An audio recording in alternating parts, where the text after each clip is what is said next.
with you what I thought was a good idea to try to do a scientometric map of interpreting studies. Now, as you know, at the beginning the plan was to focus on one journal called Interpreting. Now we extended that to a bigger data set because we only had around 100 records. So that's what we did. So there's been a bit of a change of focus in terms of the project's data set, although the spirit of the project is pretty much the same. So this is a bit of the agenda for the meeting, or the contents. First of all, I just wanted to say that I am both a student in the Ivy MOOC and also a client for this project. So I am in one of the groups with 2 other people, and we are one group. I think Simonas is another group, and I think Himadri is another group, and I think that's all. So I am playing 2 roles here. One is a student, and another one is a client. Now, this meeting is done as me being a client and not a student. So yeah, so that's it. And then I will also like to explain what it is that I like to do with the data set and see what it is that you think. And that would be a maximalistic approach. Number 3 would be a less ideal, less maximalistic, and more kind of minimal proposal. Then I will highlight a couple problems that I think we have with the data set, and I'd also like to ask for your input. And finally, if you have any questions or I don't know, concerns, ideas, suggestions, you can share it at the end. Although, as I said earlier, if you'd like to say something along the way, you're welcome to. So, I don't know why I keep getting this message. Don't show this message again. Okay. So the main goal of the project was to try to explore the evolution of the discipline of interpreting studies by looking at authors, collaboration among authors, publications, and changes of topic over time and space. And these hopefully would be done with a base map that would be a world map, or it could also be done on a blank background or any other kind of background. But I'd also like to know what you think about all this, and maybe we can communicate further in the future about this.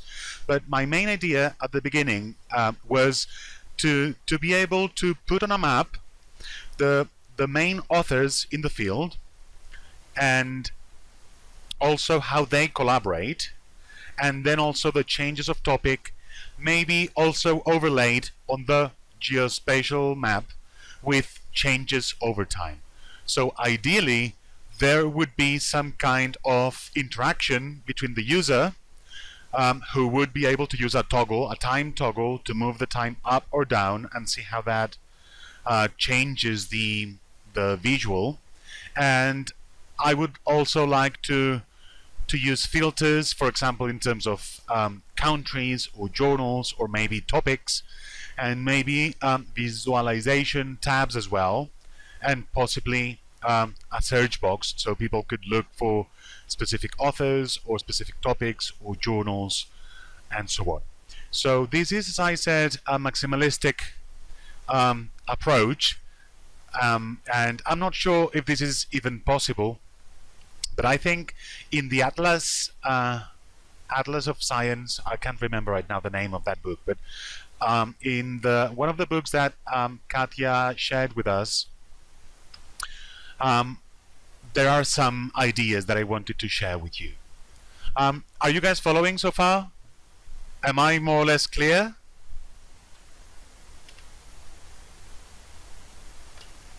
Yes, there is a good. All clear, everyone? Yeah? Okay. So let's go on. Let me see if I can... Sorry about this. Let me just skip these ones and go to these ones. So something that I found that may be useful would be using different kinds of filters, and we could do this maybe with the main institutions and maybe also the main keywords or main topics, main authors.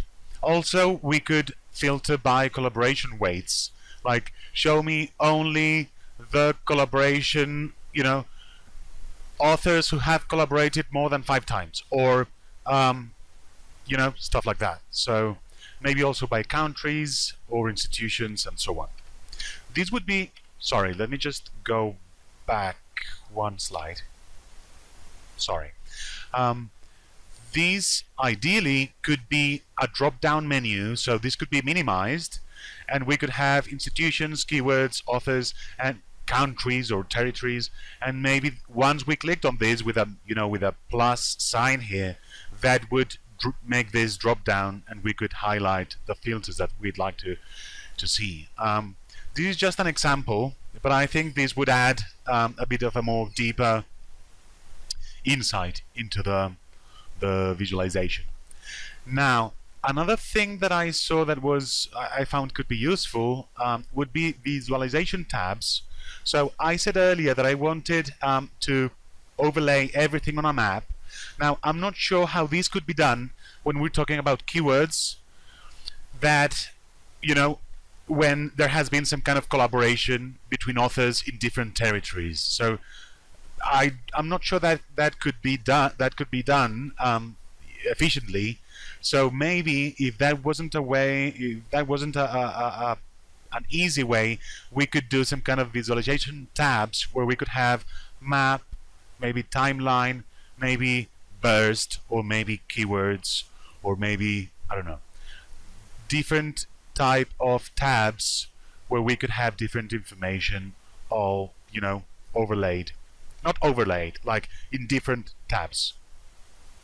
And then here we have a search box that could be done for, in this case it's for names, but it could be done for journal names as well, or keywords, or just simply words in the abstract without it being keywords, or anything else. Oops, sorry. So let me just go back one second. I'd like, if possible, to have filters and then visualization tabs and a search box. And finally, a time toggle. So a time kind of switch that we could turn up or down to see how things change. And we see, for example, here we have a chart, but we also have a map in the other tab.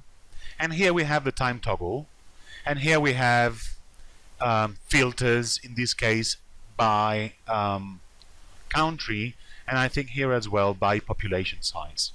So these would be maybe a good example, although it's not the same type of data that we would be dealing with. I think this would be a nice example of what I find would be an optimal visualization. So in the time toggle, we could see evolution of the field in terms of topics, authors, groups, and journals. Let me just check if someone has asked questions.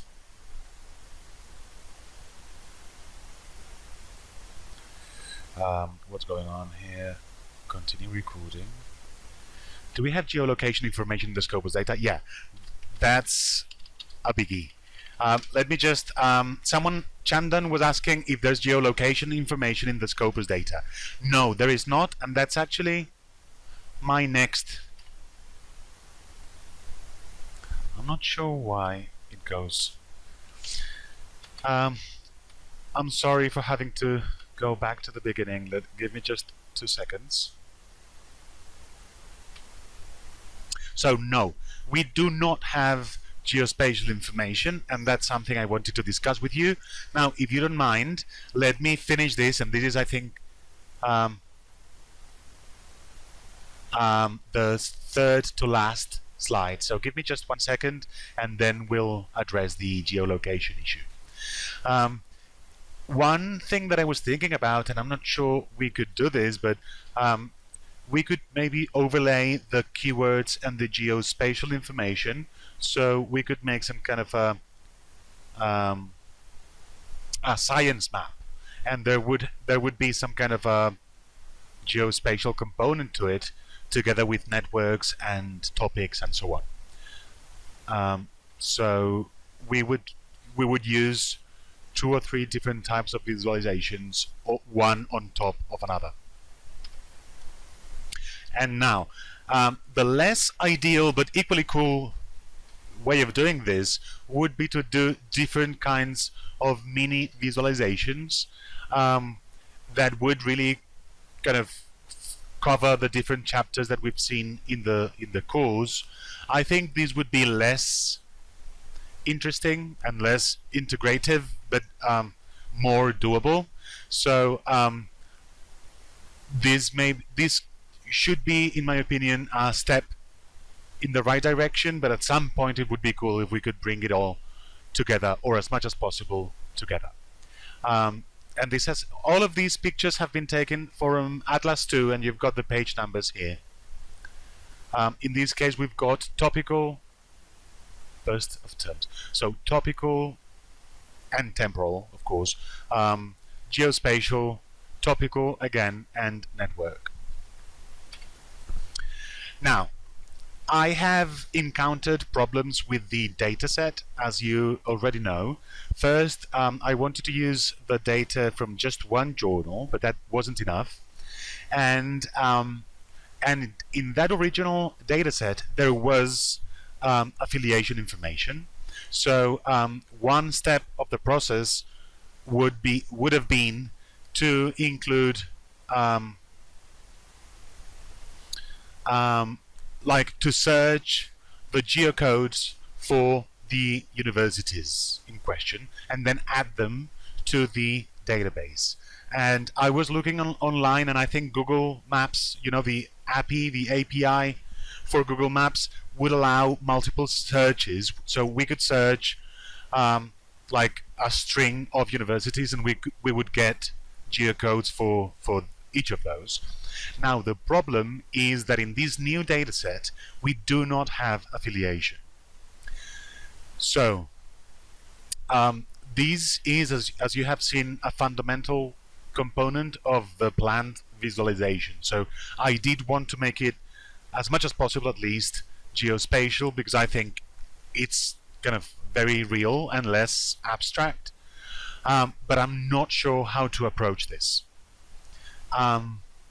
Another limitation in terms of the dataset is that there's no bibliography. We do not have a references column, and this would be useful to do citation co-occurrences or author and topic visibility in terms of the references, being referenced in the bibliographies.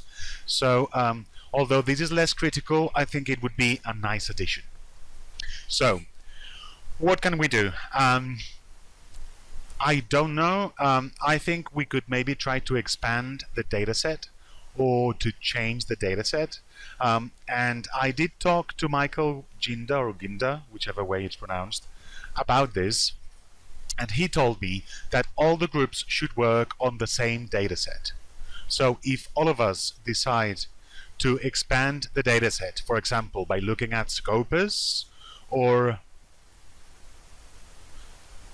or any other database you might have access to, that would be cool. But we would have to expand it altogether, and we would have to share the resources altogether.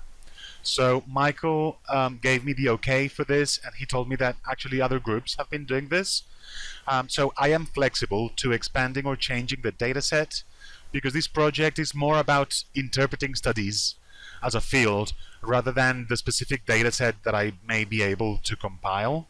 So I think I need your help with suggestions, ideas, or simply manpower or access to databases or anything.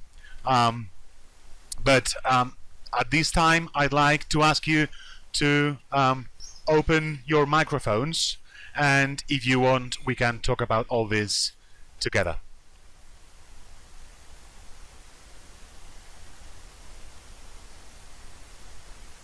Okay. Thank you, Luis. This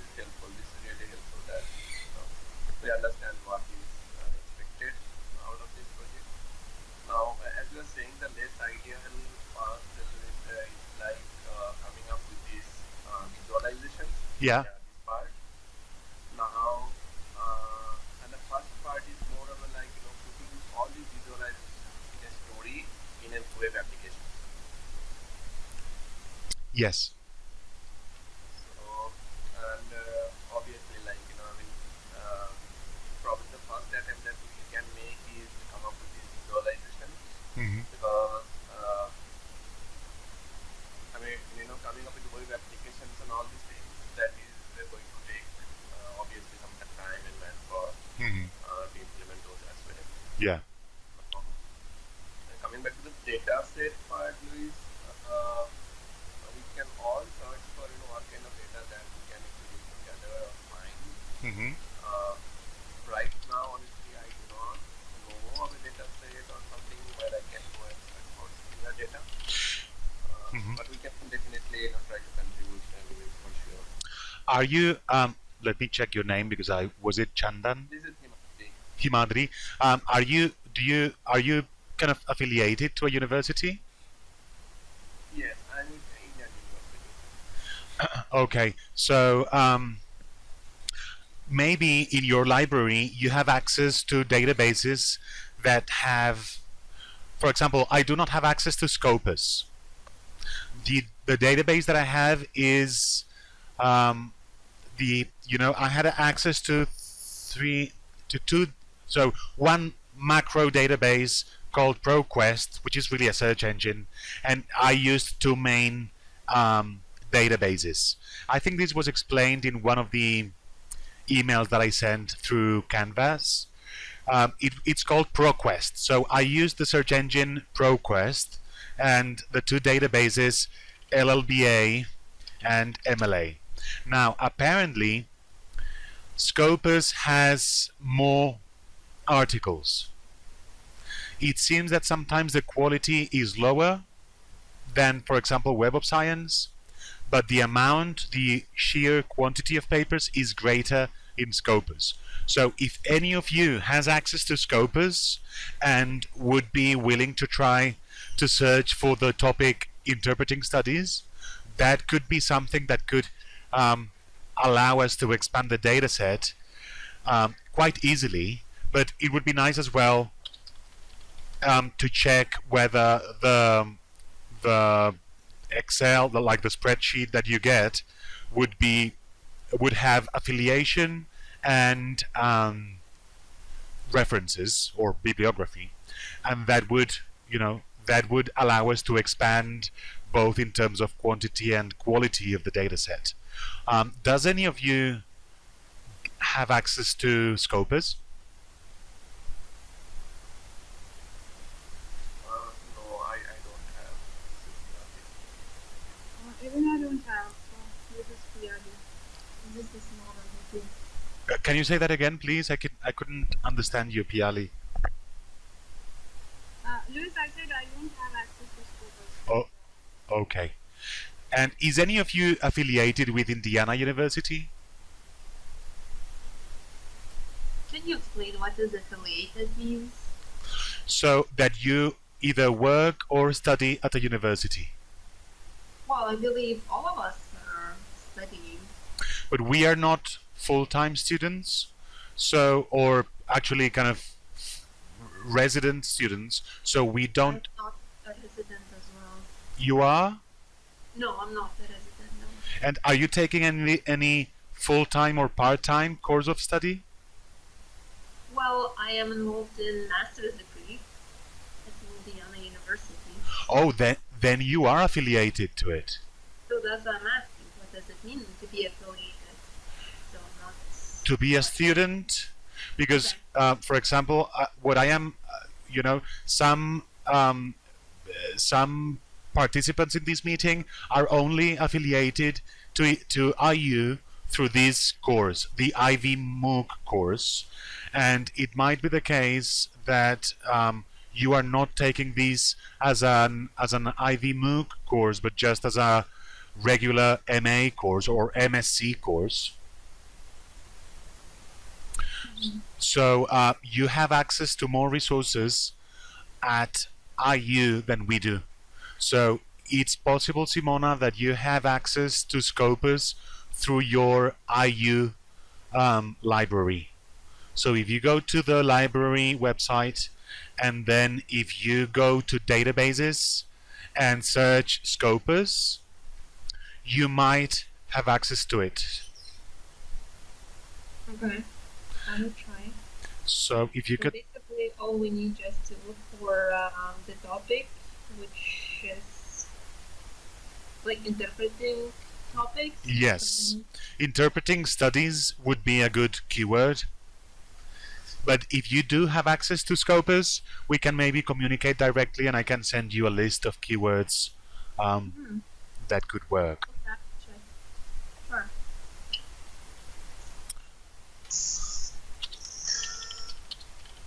Maybe Simona.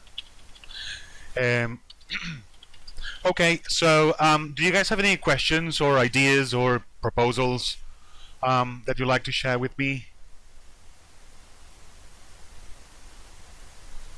Actually, I have another question about the data set. Yeah. And the question I have is the headline. Some of them are not very. It doesn't say much, or let's say the interpretation of it. Yeah. I'm thinking if you do have a description of the headline of this data set, just Yeah. in case. So the search engine that I used is called ProQuest. So I'm going to look for ProQuest database codes and see if we can get an exhaustive, thorough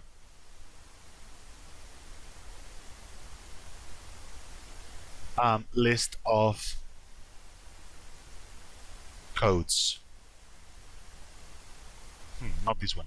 Let me just open the Excel file. Just 1 second.